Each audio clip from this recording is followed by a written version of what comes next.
నమస్కారం. Telugu news updates 24/7కి స్వాగతం. ఈ రోజు జమ్మూ కాశ్మీర్లో భారత భద్రతా బలగాలు చేపట్టిన ఒక కీలక ఆపరేషన్ గురించి తెలుసుకుందాం. అదే ఆపరేషన్ మహజు. జూలై 28, 2025న జమ్మూ కాశ్మీర్లోని శ్రీనగర్ పరిధిలోని లిడ్వాస్ ప్రాంతంలో చినార్ కార్ప్స్ ఆధ్వర్యంలో ఆపరేషన్ మహదేవ్ ప్రారంభమైంది. భారత సైన్యం, సిఆర్పీఎఫ్ మరియు జమ్మూ కాశ్మీర్ పోలీసులు సంయుక్తంగా ఈ ఆపరేషన్ను చేపట్టారు. ఆపరేషన్ లక్ష్యం ఏమిటి? 2 నెలల క్రితం పహల్గాంలో జరిగిన దారుణమైన ఉగ్రదాడి మీకు గుర్తుండే ఉంటుంది.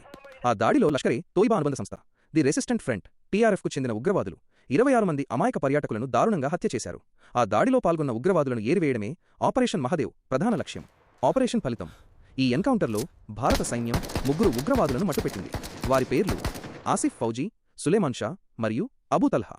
వీరే పహల్గాం దాడిలో కీలక పాత్ర పోషించినట్లు భద్రతా బలగాలు అనుమానిస్తున్నాయి.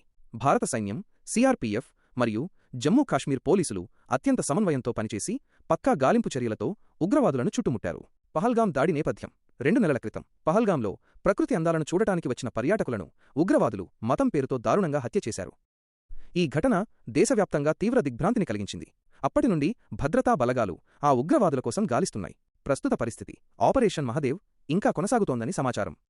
మరిన్ని వివరాలు త్వరలో వెలువడే అవకాశం ఉంది. ఈ ఆపరేషన్ మహదేవ్ భారత సైన్యం యొక్క అంకితభావాన్ని, ఉగ్రవాదంపై పోరాటంలో వారి దృఢ నిశ్చయాన్ని మరోసారి నిరూపించింది. పహల్గాం బాధితులకు ఇది కొంతవరకు న్యాయం చేకూర్చిందని చెప్పొచ్చు. మరిన్ని జాతీయ, అంతర్జాతీయ వార్తల కోసం మా ఛానల్ తెలుగు న్యూస్ అప్డేట్స్ 24/7ను సబ్స్క్రైబ్ చేసుకోండి.